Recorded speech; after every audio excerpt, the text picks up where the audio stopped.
tell everybody here at the truck. They left my keys on and my windows down, so got a bunch of snow in here. My pit vipers are ruined. Yeah, they just ransacked. It's broken, like the clip, this clip. Yeah. They must have just ripped my lights out for no reason. Like when I got seized, and when I went to pick it up, it was empty, and my batteries and everything. But it turns out they left my truck running. They had hooked all my coolant lines, left my truck running in their compound, and then just ran. It was cold enough that it didn't overheat or anything, but it ran until it ran out of diesel.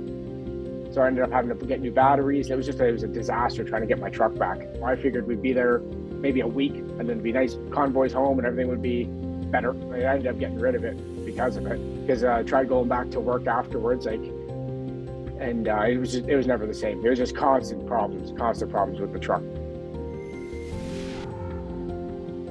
I'm Alexa Lavoie for Ribbon News, and today I want to go back to February 2022, where the most historic event happened in Canadian history, the Freedom Convoy. With the growing overreach of government in the life of Canadians, a lot of people have concluded that enough is enough. When the government decided to remove the vaccination exemption to the truck driver, starting on January 15, it is where everything started. Numerous convoy of trucks from across the country joined force in front of the Ottawa Parliament on January 29. One of them was Tyler Amstrong, originally from Hamilton, Ontario, and he was one of the first to get there. It was my first interview. Have a look. Fantastic, like amazing turnout. Yeah, just super patriotic, and I love seeing everybody all happy and united. It's fantastic. It's what Canada's about. So the media mainstream tried to discredit yourself. Or how you feel about it, and what do you have to say about it too? Well, I'd like to say I'm shocked, but I'm not, because that's how the media is with anything that doesn't go with their narrative, right? So, yeah, no, I think it's BS. It shouldn't be the way it is, because in Canada we're supposed to be a free country, so you're supposed to be able to express yourself and do what you got to do. You know what I mean? So. Yeah. And Justin Trudeau does say that it's a fringe minority that's coming in Ottawa. What do you have to say about it? I think it's funny because.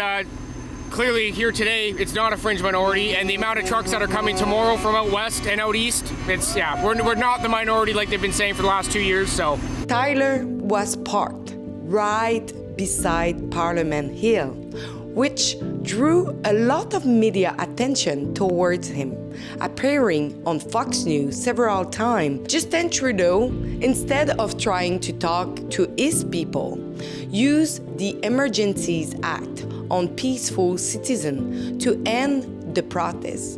The Emergencies Act will be used to strengthen and support law enforcement agencies at all levels across the country.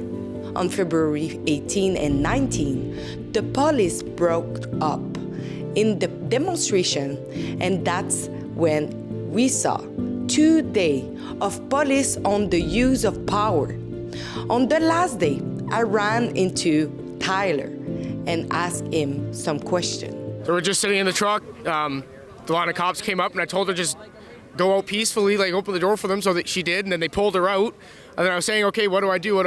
And then the cops said, oh, if you want to be with your girlfriend, go out and turn yourself in. So I hopped out, and then they kind of pulled me out, and then I went up to the line and just said, hey, this is my truck, I'm done. I said, they told me to turn myself in, then they just started pushing me with their bats, so.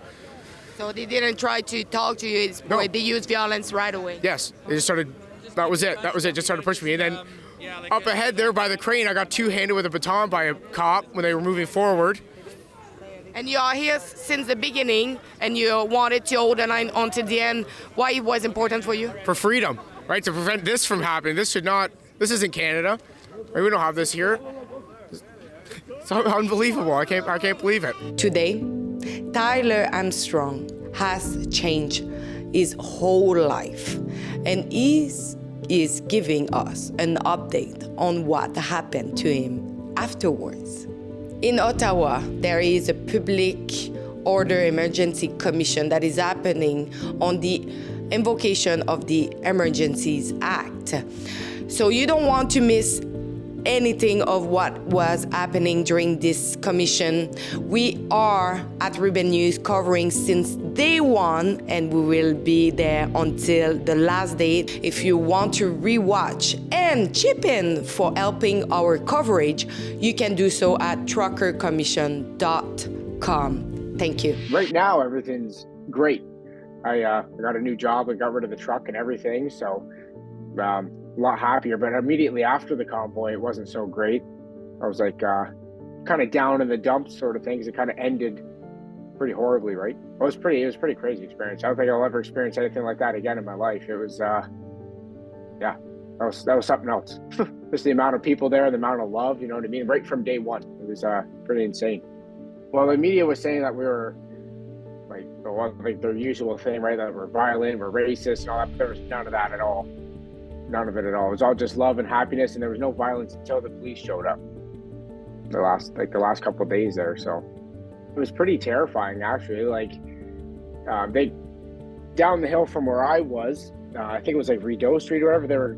We saw them take all their trucks over, and we're like, okay, it seemed pretty calm. But then the next day when they came up to our street, it was pretty intense. Like they were taking guys out of their trucks at gunpoint, and like me, they when they opened my passenger door, I put my hands up, and they pointed a rifle at me and told me to get out of my truck. So I got out of my truck, and when I got out of my truck, I was hit with a baton. I had my hands up. I figured they were going to put cuffs on me, but then they kind of spun me around. I put my hands behind my back, and then I got hit. Next thing I know, I was on the ground. I couldn't believe that this was actually happening. Like our own police were doing this to our own citizens. You know what I mean? It's completely unnecessary. There's nothing, like we weren't doing anything wrong. There was no violence until they showed up, and they were the ones like putting out the violence, right? We were all calm, standing there with flags, and it was just love. That's it. And then they come in with that.